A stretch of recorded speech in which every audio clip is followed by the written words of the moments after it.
कोलकाता कांड में आया नया मोड़, फॉरेंसिक रिपोर्ट से तगड़ा खुलासा। सुप्रीम कोर्ट के आदेश को मानने से इनकार, जूनियर डॉक्टरों की हड़ताल जारी।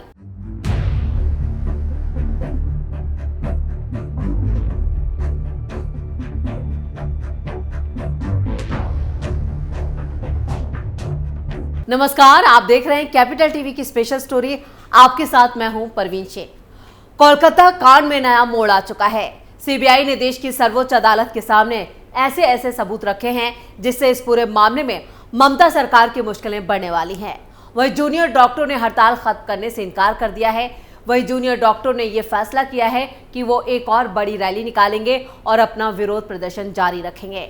डॉक्टरों का साफ कहना है कि जब तक डॉक्टर बिटिया को इंसाफ नहीं मिल जाता तब तक वो अपनी हड़ताल खत्म नहीं करेंगे। इधर कोलकाता के आरजीकर मेडिकल कॉलेज में ट्रेनी डॉक्टर के साथ हुई घिनौनी वारदात में नया पेच फंस गया है। सीबीआई की अब तक की जांच में कुछ ऐसी बातें सामने आई हैं जो पूरे मामले का रुख मोड़ सकती हैं। सीबीआई के सूत्रों ने बताया कि पोस्टमार्टम रिपोर्ट से ये बात तो पूरी तरह साफ है कि महिला डॉक्टर के साथ रेप हुआ है, लेकिन फॉरेंसिक रिपोर्ट कुछ और ही कहानी बयां कर रही है। फॉरेंसिक रिपोर्ट से इस मामले में साफ जानकारी नहीं मिल पा रही है। इससे लग रहा है कि घटना के बाद सबूतों से छेड़छाड़ की गई। सीबीआई ने सुप्रीम कोर्ट में कहा कि उसके पास इससे जुड़े कई अहम सुराग हैं जो बताते हैं कि सबूत नष्ट करने की कोशिश हुई है। सुप्रीम कोर्ट ने सीबीआई को 17 सितंबर तक इस मामले में अब तक हुई जांच की स्टेटस रिपोर्ट पेश करने को कहा है। सीजीआई डीवाई चंद्रचूड़ ने कहा इसमें वो सब कुछ शामिल करें, एजेंसी को कौन से नए सबूत मिले हैं। सूत्रों के मुताबिक महिला डॉक्टर के साथ रेप हुआ, ये तो पोस्टमार्टम रिपोर्ट से साफ है, लेकिन फॉरेंसिक रिपोर्ट ने निर्णायक निष्कर्ष नहीं दिए हैं। पोस्टमार्टम रिपोर्ट में कहा गया है कि महिला डॉक्टर की जान गला घुटने से हुई है, यानी कि दम घुटने से। सूत्रों ने बताया कि एक और सबूत है जिससे पता चलता है कि मुख्य आरोपी संजय रॉय के डीएनए सैंपल जो है वो पीड़िता की बॉडी पर मिले हैं और डीएनए सैंपल से वो मेल खाते हैं। बंगाल की लैब में तो खेल नहीं हुआ। सॉलिसिटर जनरल तुषार मेहता ने सुप्रीम कोर्ट के सामने फॉरेंसिक रिपोर्ट में गड़बड़ी की तरफ इशारा किया। कहा कि फॉरेंसिक टेस्ट जो है वो पश्चिम बंगाल की एक लैब में किया गया था। अब सीबीआई इन सैंपल्स को आगे की जांच के लिए एम्स और सभी सेंट्रल फॉरेंसिक लैब में भेजने जा रही है। जिस तरह से पोस्टमार्टम किया गया उसकी जांच भी सीबीआई कर रही है। सीबीआई को सुनने के बाद कई बातें सामने आई हैं जिसे जानकर सुप्रीम कोर्ट भी हैरान रह गया। सुप्रीम कोर्ट ने पूछा कि आखिर पोस्टमार्टम के वक्त का जो चालान था वो कहां गायब हो गया। बिना चालान पोस्टमार्टम नहीं किया जा सकता। पश्चिम बंगाल सरकार की तरफ से पेश हुए वकील कपिल सिब्बल ने भी इस पर जवाब नहीं दिया, या उनके पास इस बात का कोई जवाब था ही नहीं। वो बिल्कुल लाजवाब यहाँ पर नजर आए। शरीर पर कौन कौन से कपड़े। पोस्टमार्टम चालान के बारे में कोलकाता पुलिस के अधिकारियों ने भी यहाँ पर कुछ ना कुछ गायब होने की बात कही थी। चालान बेहद महत्वपूर्ण है क्योंकि इसी में बताया गया कि जब महिला डॉक्टर का शव पोस्टमार्टम के लिए ले जाया गया था तो उसके शरीर पर कौन कौन से कपड़े थे।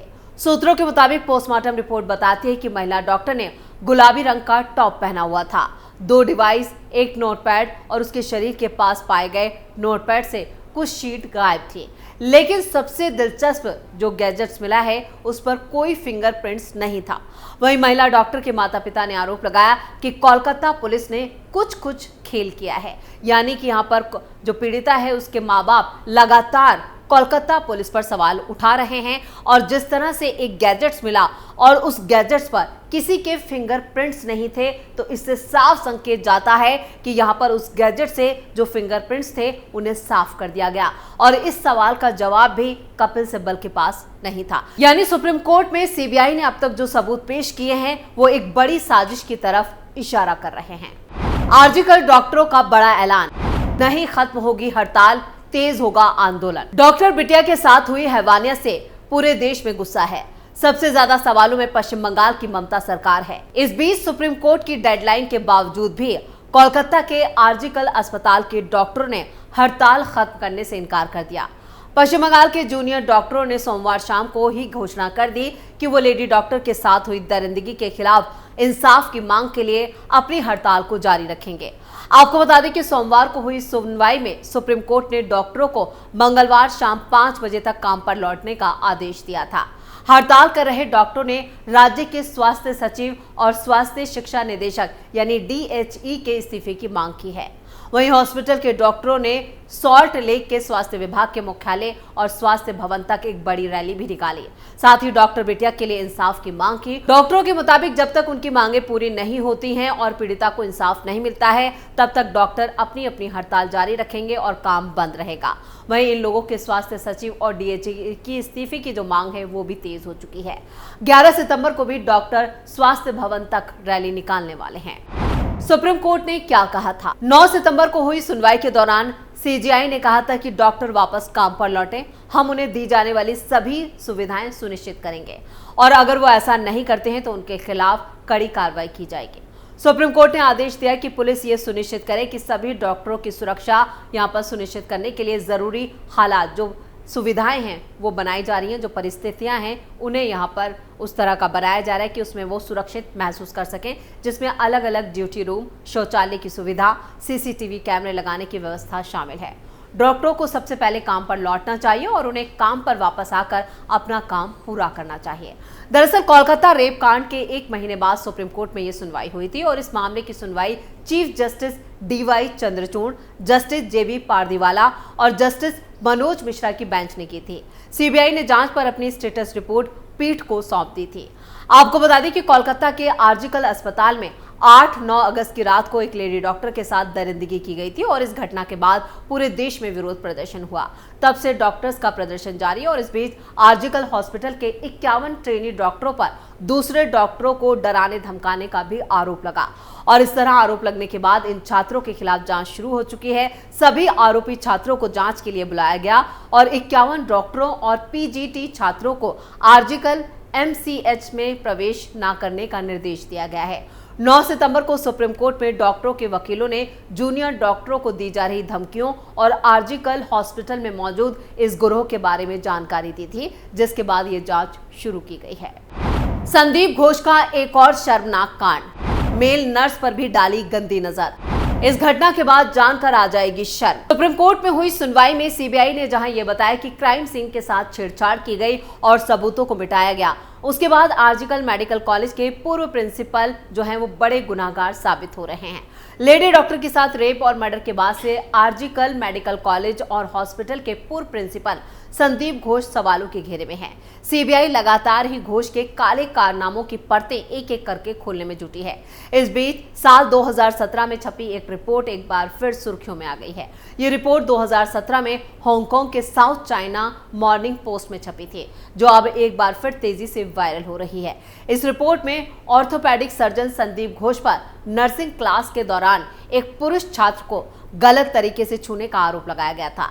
मीडिया रिपोर्ट के मुताबिक नर्सिंग स्टूडेंट ने अपनी शिकायत में आरोप लगाया था कि संदीप घोष ने उनके नितंबों को थपथपाया और उसके प्राइवेट पार्ट्स को छूने की कोशिश की। फिर उन्होंने कथित तौर पर उसे छात्र से पूछा, आपको कैसा लग रहा है? इस मेल नर्सिंग स्टूडेंट ने जब इस मामले की शिकायत की तो संदीप घोष ने अपने खिलाफ शिकायत को गलतफहमी के कारण बताया। उन्होंने कहा कि वो दिखा रहे थे कि कंधे की हड्डी कैसे ठीक की जा सकती है, तभी उन्होंने नर्स के नितंबों को गलती से छू लिया था।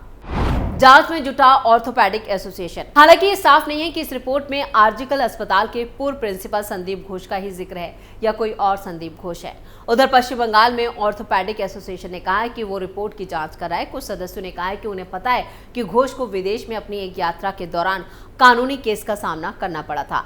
उधर पश्चिम बंगाल मेडिकल काउंसिल ने संदीप घोष को शनिवार को ही कारण बताओ नोटिस जारी करते हुए 72 घंटे में जवाब मांगा था। सूत्रों के मुताबिक संदीप घोष अगर 72 घंटों के भीतर कारण बताओ नोटिस का कोई जवाब नहीं देते हैं तो उनका रजिस्ट्रेशन रद्द किया जा सकता है। हालांकि ये मियाद अब पूरी हो चुकी है, ऐसे में अब देखना होगा कि मेडिकल काउंसिल क्या कदम उठाता है। आरजीकर अस्पताल में वित्तीय अनियमितताओं से जुड़े होने के आरोप में डॉक्टर संदीप घोष सीबीआई की हिरासत में है। संदीप घोष के खिलाफ सीबीआई 2 मामलों की जांच करी। एक मामला महिला डॉक्टर के रेप और मर्डर का है, जबकि दूसरा मामला उनके कार्यकाल के दौरान आरजीकर मेडिकल कॉलेज और अस्पताल में वित्तीय अनियमितताओं यानी कि जो फाइनेंशियल गड़बड़ियां हुई हैं उससे जुड़ा हुआ है। उन्हें दूसरे मामले में गिरफ्तार किया गया है। और यहाँ पर संदीप घोष को लेकर जो एक के बाद एक कई बातें सामने आ रही हैं, उससे लग रहा है कि संदीप घोष इस पूरे मामले में एक बड़े कल्प्रिट्स साबित हो सकते हैं और सीबीआई अब इसी एंगल में जांच कर रही है। वहीं संजय रॉय जो है वो मुख्य आरोपी है, वो फिलहाल जेल में है, लेकिन वो अपना गुनाह जो है वो कबूल कर चुका है। लेकिन इस पूरे मामले में संदीप घोष की क्या भूमिका है, वो अब भी बड़ा सवाल बना हुआ है।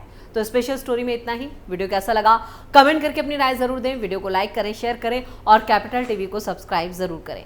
नमस्कार।